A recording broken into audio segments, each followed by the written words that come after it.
بسم اللہ الرحمن الرحیم۔ بیت المقدس کی آزادی کے خواب سجائے ہوئے اہل فلسطین کی داستان تقریباً ایک صدی پر پھیلی ہوئی ہے، جس سے آج ہماری نئی نسل بالکل ناواقف ہے۔ اہل فلسطین کی کہانی روشنائی سے نہیں بلکہ وہ خون سے لکھی گئی ہے۔ فلسطین کے ہر چپا چپا پر قربانیوں کے ایسی لازوال داستان نقش ہیں جس سے وہاں کے باشندوں کی جرت، ہمت، غیرت اور استقامت کا پتہ چلتا ہے۔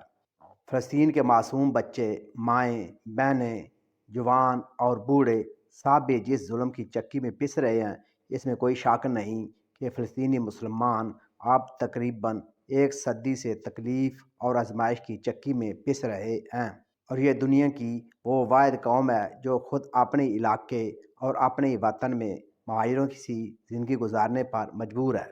لیکن یہ بھی سچ ہے کہ دنیا بھر کے مسلمانوں کے دل اہل فلسطین کے ساتھ دھڑکتے ہیں، اور وہ کسی بھی صورت اسرائیل کا غاصبانہ قبضہ تسلیم کرنے کے لیے تیار نہیں ہیں۔ فلسطین کا غم امت مسلمہ کا مشترکہ غم ہے، اور اہل فلسطین کا درد بھی سانجھا ہے، اور یہ بات روز روشن کی طرح عیاں ہے کہ بیت المقدس کا مسئلہ فقط اہل فلسطین کا مسئلہ نہیں بلکہ پوری ملت اسلامیہ کا مسئلہ ہے۔ فلسطین کا رقبہ 2724 مربع کلومیٹر ہے۔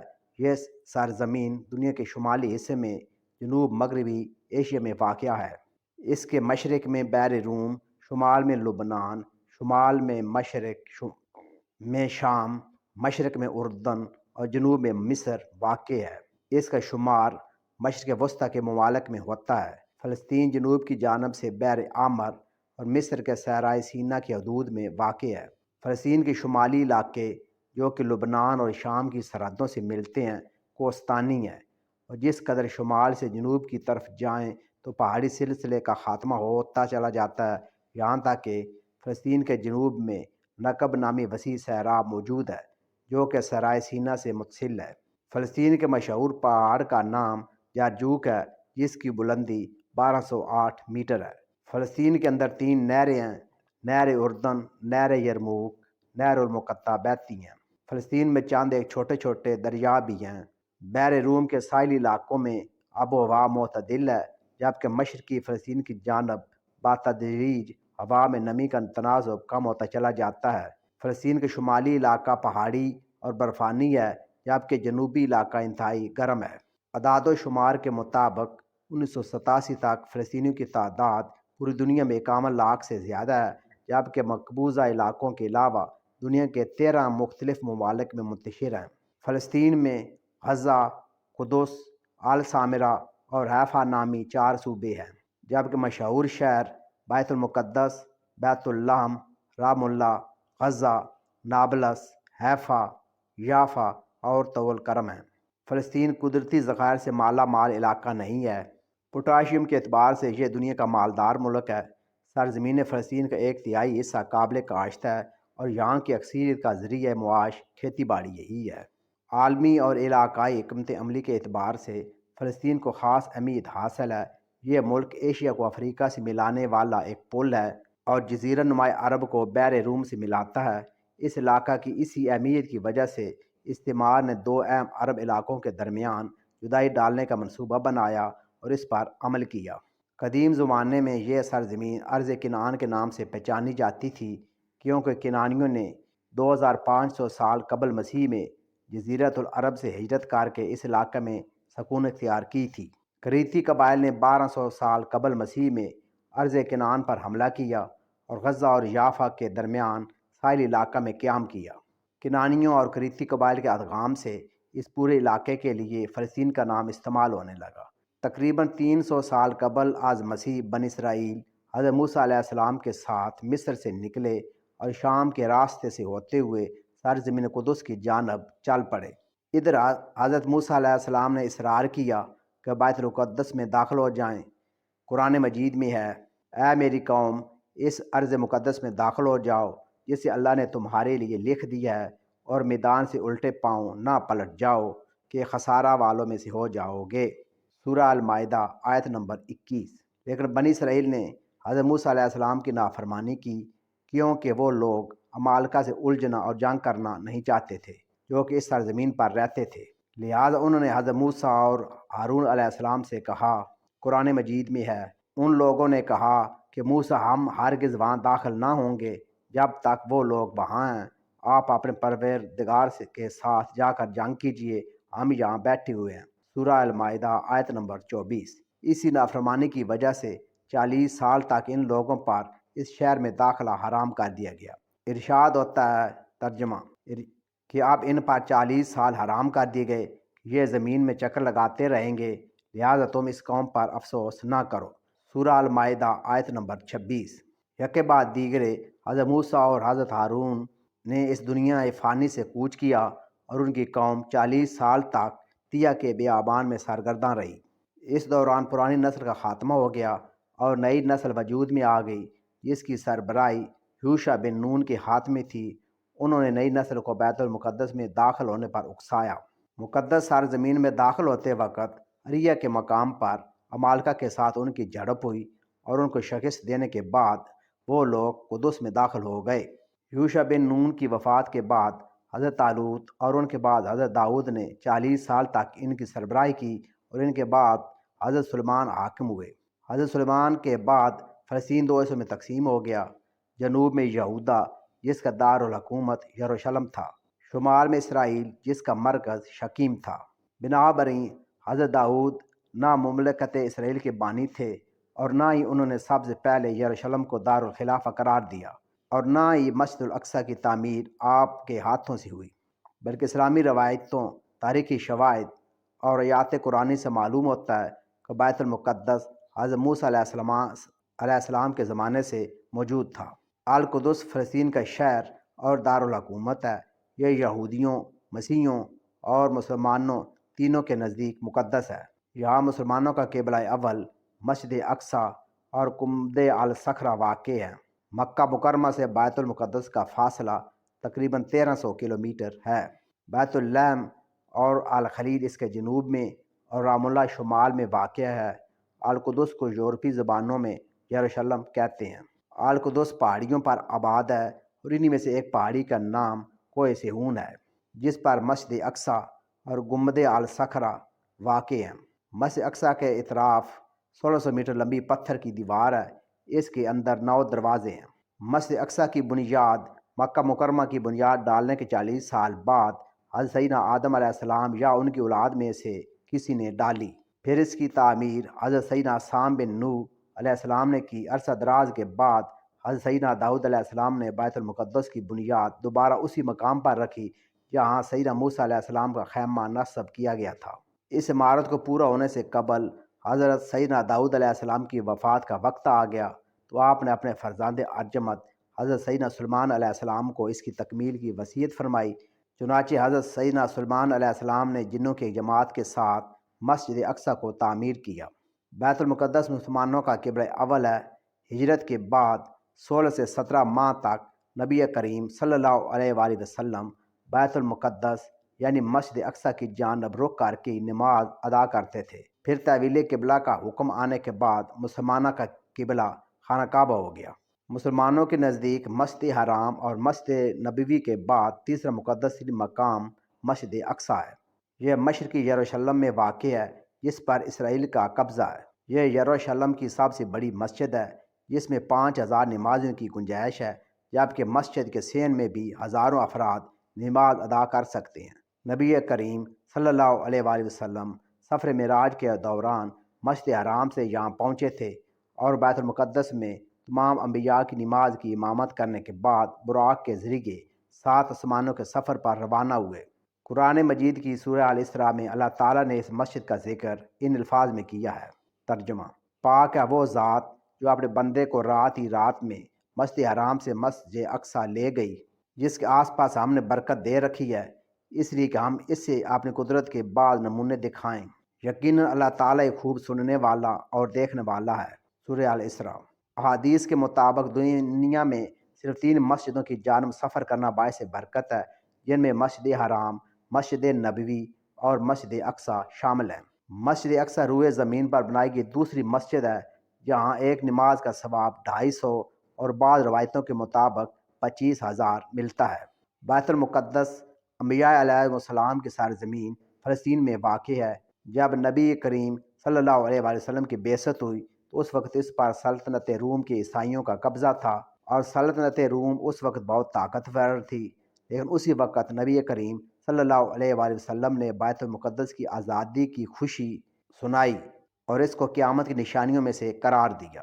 رسول اکرم صلی اللہ علیہ وآلہ وسلم کی وفات کے بعد خلیفہ اول نے شام، جس میں موجودہ شام اور فلسطین شامل تھا، کی جانب لشکر روانہ کیا جو کہ رومیوں کے قبضے میں تھا۔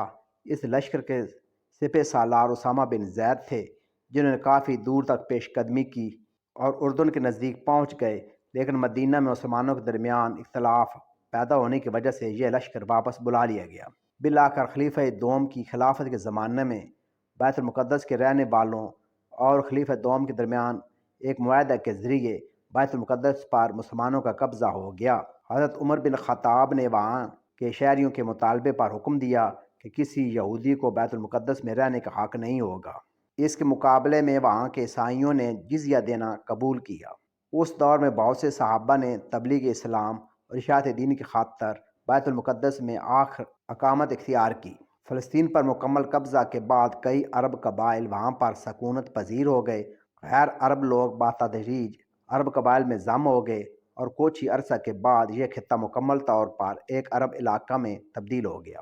امویہ کے زمانے میں فلسطین دمشق کے تابع ہوا۔ اس زمانے کے باقی ماندہ تعمیراتی آثار میں سے ایک قبۃ الصخرہ ہے، جسے عبد الملک بن مروان کے حکم پر 70 ہجری میں تعمیر کیا گیا۔ عباسی دور میں فلسطین عراقی حکومت کے ماتحت رہا۔ بنو عباس اور بنو امیہ کے درمیان ایک جنگ بھی اس علاقے میں لڑی گئی، جس میں عیسائیوں کو فتح حاصل ہوئی۔ سن 66 ہجری اور 86 ہجری کے درمیان خلیفہ عبد الملک بن مروان نے مسجد اقصیٰ کی تعمیر دوبارہ شروع کرائی، اور سن 86 اور 96 ہجری کے درمیان ان کے صاحبزادے خلیفہ ولید بن ملک نے اس کی تعمیر مکمل کی اور اس کی تزئین و آرائش کی۔ عباسی خلیفہ ابو جعفر منصور نے بھی اس مسجد کی مرمت کرائی۔ فاطمیوں کی خلافت کے دوران یہ علاقہ مصر کا حصہ بنا، اگرچہ سلجوقی حکومت کا دائرہ ایشیائے صغیر، شام اور فلسطین تک پھیل گیا تھا اور قدس پر ان کا قبضہ بھی رہا، لیکن کچھ ہی عرصہ بعد دوبارہ فاطمیوں نے قدس پر اپنا قبضہ بحال کر لیا۔ بیت المقدس کی یہ مقدس سرزمین تقریباً عباسی دور تک مسلمانوں کے ماتحت رہی۔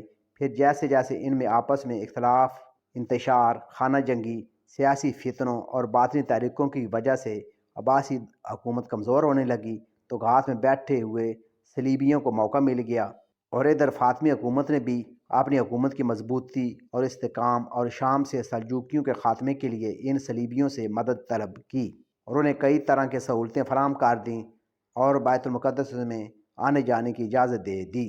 476 ہجری 1097 عیسوی میں یورپی پادریوں کے اکسانے پر تقریباً 1.5 لاکھ عیسائی یورپ کے مختلف شہروں سے جمع ہوئے اور فلسطین کی جانب چل پڑے، تاکہ اپنے عقیدہ کے مطابق حضرت عیسیٰ علیہ السلام کی سرزمین کو مسلمانوں سے چھین لیں۔ اس لشکر نے اپنے راستے میں آنے والے کئی مسلمان شہروں کو تباہ و برباد کر دیا۔ چونکہ سلجوقیوں کے ساتھ جنگ کی وجہ سے فاطمیوں کی طاقت میں کافی حد تک کمی آ گئی تھی۔ بالآخر ان تمام باتوں کا فائدہ اٹھاتے ہوئے صلیبیوں نے بغاوت کر دی اور اپنے فاطمی خلفاء کے ساتھ غداری و دھوکہ کیا اور القدس پر قبضہ کیے لیے اپنی فوج کو تیار کر لیا، اور پھر 70,000 سے زائد مسلمانوں کو شہید کرتے ہوئے بالآخر 492 ہجری مطابق سن 1099 عیسوی کو صلیبیوں نے بیت المقدس کو مسلمانوں سے چھین لیا اور بیت المقدس عیسائیوں کے قبضے میں چلا گیا اور یروشلم پر اپنی مسیحی حکومت قائم کر دی۔ پہلی صلیبی جنگ کے بعد جب عیسائیوں کا بیت المقدس پر قبضہ ہو گیا تو انہوں نے مسجد اقصیٰ میں بہت رد و بدل کیا۔ انہوں نے مسجد میں رہنے کے لیے کئی کمرے بنا لیے اور اس کا نام معبد سلیمان رکھا، نیز متعدد دیگر عمارتوں کا اضافہ کیا جو بطور جائز ضرورت اور اناج کی کوٹھیوں کے استعمال ہوتی تھیں۔ انہوں نے مسجد کے اندر اور مسجد کے ساتھ ساتھ گرجا بھی بنا لیا۔ پھر اس کے بعد سلطان صلاح الدین ایوبی نے قبلہ اول کی آزادی کے لیے تقریباً 16 جنگیں لڑیں اور بالآخر 538 ہجری مطابق 1187 عیسوی میں سلطان صلاح الدین ایوبی نے سخت معرکہ آرائیوں کے بعد بیت المقدس کو سلطنیوں سے آزاد کروا لیا اور مسجد اقصیٰ کو عیسائیوں کے تمام نشانات سے پاک کیا اور محراب اور مسجد کو دوبارہ تعمیر کیا اس طرح 88 سال بعد بیت المقدس دوبارہ مسلمانوں کی بازیابی میں آ گیا اور ارض مقدس سے عیسائی حکومت کا صفایا ہو گیا۔ بالآخر 670 ہجری باب مطابق 1291 عیسوی میں مسلمانوں کی کامیابی کے ساتھ صلیبی جنگیں اپنے اختتام کو پہنچیں۔ صلیبی جنگوں کے خاتمے کے بعد 10ویں صدی ہجری کی ابتدا تک یہ ملک مصری سلطنت کا حصہ تھا۔ اس طرح ارض مقدسہ پر تقریباً 761 برس تک مسلمانوں کی حکومت رہی۔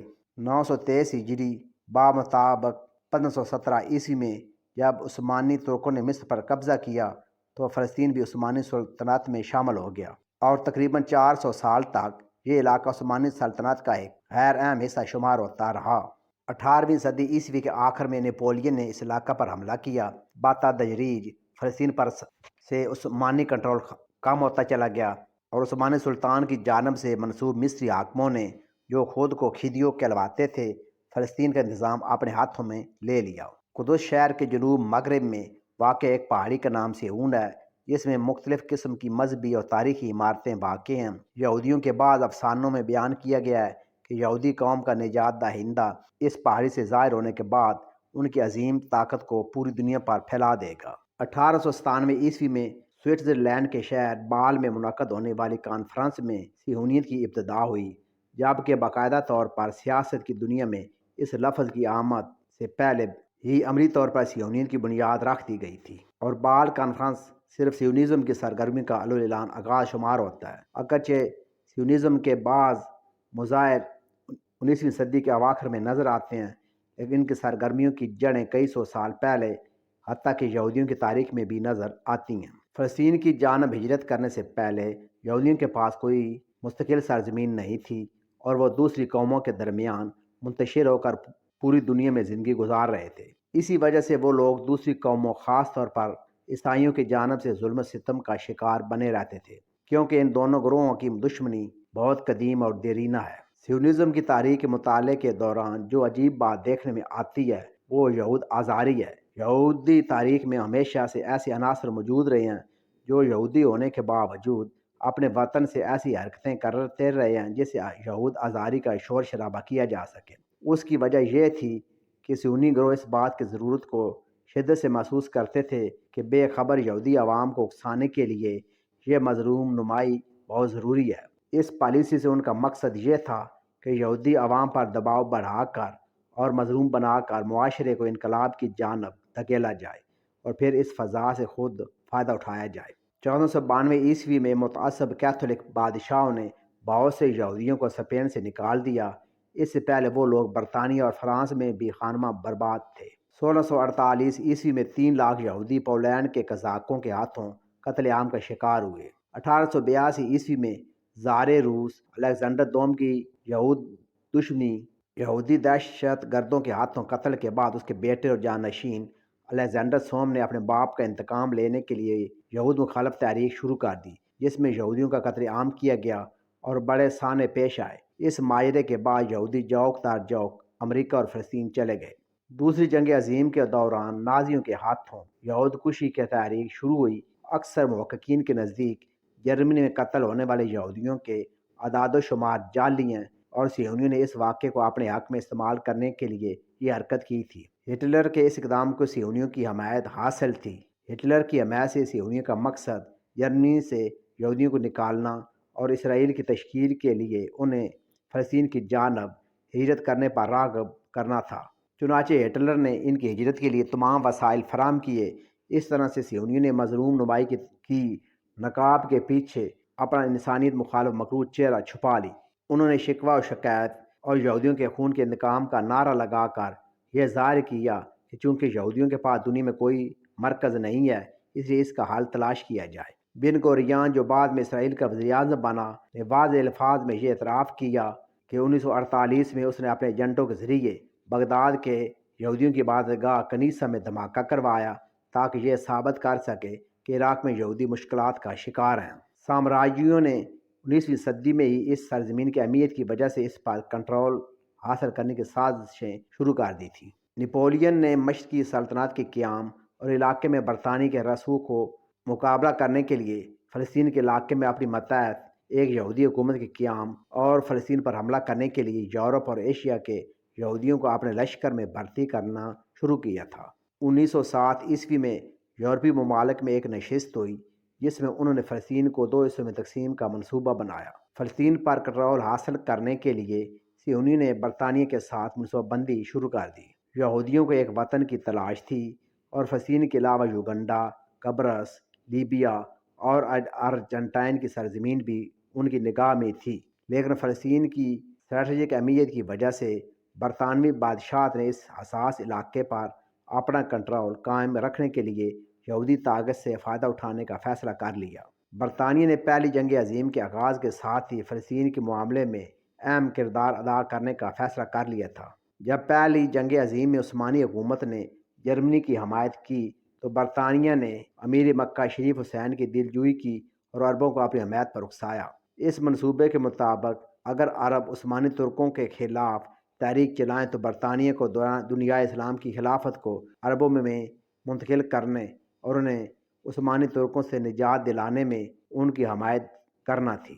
برطانیہ کا ہدف یہ تھا کہ علاقہ میں ترک افواج کو کمزور کرتے ہوئے نہر سویز پار سے دباؤ کو کم کیا جائے اور عراقی تیل کی دولت کو خطرے سے بچایا جائے۔ اس کے علاوہ اس کا مقصد یہ بھی تھا کہ مسلمانوں کے اتحاد کی روک تھام کرے۔ 1917 میں اعلان بالفور کیا گیا۔ اعلان بالفور میں اسرائیل کے قیام کی حمایت کی گئی۔ بالفور اعلان کے شائع ہونے کے بعد عربوں خصوصاً امیر مکہ شریف حسین نے سخت رد عمل کا اظہار کیا، لیکن برطانوی حکومت نے اپنی مکارانہ سیاست اور جھوٹے وعدے کے ذریعے ان کے غیظ و غضب کو ٹھنڈا کر دیا۔ پھر پہلی جنگ عظیم دسمبر 1917 کے دوران میں انگریزوں نے بیت المقدس اور فلسطین پر قبضہ کر کے یہودیوں کو آباد ہونے کی عام اجازت دے دی۔ یہود و نصارہ کی سازش کے تحت نومبر 1947 میں اقوام متحدہ کی جنرل اسمبلی نے دھاندلی سے کام لیتے ہوئے فلسطین عربوں اور یہودیوں میں تقسیم کر دیا، یہاں تک کہ 14 مئی 1948 میں امریکہ، برطانیہ اور فرانس کی سازشوں سے ارض فلسطین کے خطے میں صہیونی سلطنت قائم کی گئی، اور جب 1948 کو یہودیوں نے اسرائیل کے قیام کا اعلان کر دیا تو پہلی عرب اسرائیل جنگ چھڑ گئی۔ اس جنگ کے نتیجے میں اسرائیلی فلسطین کے 78% رقبے پر قابض ہو گئے، تاہم مشرقی یروشلم، بیت المقدس اور غرب اردن کے علاقے اردن کے قبضے میں آ گئے۔ پھر تیسری عرب اسرائیل جنگ جون 1967 میں اسرائیلیوں نے بقیہ فلسطین اور بیت المقدس پر بھی تسلط جما لیا، اور اس طرح سن 1967 سے بیت المقدس پر یہودیوں نے قبضہ کر لیا اور اب پوری طرح ان کے قبضے میں ہے۔ گزشتہ 14 صدیوں سے یہود نے مسلمانوں کے خلاف بالخصوص اور دیگر انسانیت کے خلاف بالعموم معادانہ رویہ اپنائے رکھا ہے۔ 1948 میں اسرائیل کے قیام کے بعد یورپ سے آنے والے غاصب یہودیوں نے ہزاروں سال سے فلسطین میں آباد فلسطینیوں کو ان کی زمینوں اور جائیدادوں سے بے دخل کر کے انہیں کیمپوں میں نہایت ابتر حالت میں زندگی بسر کرنے پر مجبور کر دیا ہے۔ 21 اگست 1969 کو ایک آسٹریلوی یہودی مائیکل نے قبلہ اول کو آگ لگا دی، جس سے مسجد اقصیٰ 3 گھنٹے تک آگ کی لپیٹ میں رہی اور جنوب مشرق کی جانب عین قبلہ کی طرف کا بڑا حصہ گر پڑا۔ محراب میں موجود ممبر بھی نذر آتش ہو گیا، جسے سلطان صلاح الدین ایوبی نے فتح بیت المقدس کے بعد نصب کیا تھا۔ دراصل یہودی اس مسجد کو ہیکل سلیمانی کی جگہ تعمیر کردہ عبادت گاہ سمجھتے ہیں اور اسے گرا کر دوبارہ ہیکل سلیمانی تعمیر کرنا چاہتے ہیں، حالانکہ وہ کبھی بھی بازریہ دلیل اس کو ثابت نہیں کر سکے کہ ہیکل سلیمانی یہیں تعمیر تھا۔ گزشتہ نصف صدی سے زائد عرصہ کے دوران اسرائیلی یہودیوں کی جارحانہ کارروائیوں اور جنگوں میں ہزاروں لاکھوں فلسطینی مسلمان شہید یا زخمی ہو چکے ہیں اور اس کے ساتھ بے گھر بھی ہو چکے ہیں، اور لاکھوں افراد مقبوضہ فلسطین کے اندر یا آس پاس کے ملکوں میں کیمپوں کے اندر قابل رحم حالت میں زندگی بسر کر رہے ہیں، بلکہ غزہ تو مکمل ایک زندان بن چکی ہے اور اقوام متحدہ اور اس کے کرتا دھرتا امریکہ اور یورپ کے ممالک یہودیوں کے سرپرست اور پشتیبان بنے ہوئے ہیں۔ افسوس کا مقام ہے کہ بعض نام نہاد مسلم ممالک اپنے ذاتی حقیر مفادات اور اپنی چند روزہ شان و شوکت اور عارضی کرسی کی بقا کی خاطر یا تو ان دشمنان اسلام کی حمایت کر رہے ہیں یا خاموش تماشائی بنے ہوئے ہیں۔ شام جو زمانہ قدیم میں لبنان، فلسطین اردن اور شام کی سرزمین پر مشتمل تھا، جہاں آج یہ یہود قابض ہے۔ احادیث کے مطابق قرب قیامت میں وہاں اسلام کا غلبہ ہوگا اور ایمان اور اہل ایمان فتنوں کے اس دور میں زیادہ تر شام کے علاقوں میں ہی ہوں گے۔ فتنوں کے اس زمانے میں اہل اسلام کے مختلف علاقوں میں مختلف جماعتیں اور لشکر ہوں گے۔ یہ حضرت مہدی اور حضرت عیسیٰ علیہ السلام کا لشکر ہوگا، اور آخری وقت زمانہ قرب قیامت میں خلافت اسلامی کا مرکز و محور ارض مقدسہ ہوگی اور بیت المقدس آزاد ہوگا۔ یہ زمانہ بڑی لڑائیوں اور فتنوں کا ہوگا۔ اس کے بعد دجال کا خروج ہوگا۔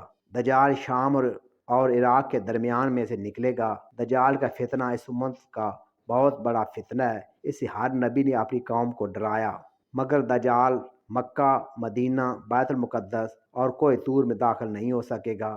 سیدنا عیسیٰ علیہ السلام کا نزول بھی ان علاقوں میں دمشق کے مشرق میں سفید مینار کے پاس ہوگا، اور وہ دجال کو باب لود کے پاس قتل کریں گے۔ اور اسی طرح فتنہ یاجوج و ماجوج کی ہلاکت اور انتہا بھی بیت المقدس کے قریب جبل الخمر کے پاس ہوگی۔ یہ بات روز روشن کی طرح عیاں ہے کہ قیامت اس وقت تک قائم نہیں ہوگی کہ جب تک یہودیوں کو صف ہستی سے مٹا نہ دیا جائے۔ آج پوری دنیا سے یہودی اپنے مقتل اسرائیل میں جمع ہو رہے ہیں۔ قیامت سے پہلے یہ وقت ضرور آئے گا کہ مسلمان یہودیوں کو چن چن کر قتل کریں گے، اور ایک بار پھر اللہ تعالیٰ کے حکم سے قیامت کے قریب حضرت امام مہدی اور حضرت عیسیٰ علیہ السلام کے ظہور کے بعد ایک مومن جماعت کے ہاتھوں بازور شمشیر مسلمانوں کے علاقہ اول قبلہ اول بیت المقدس فتح ہوگا۔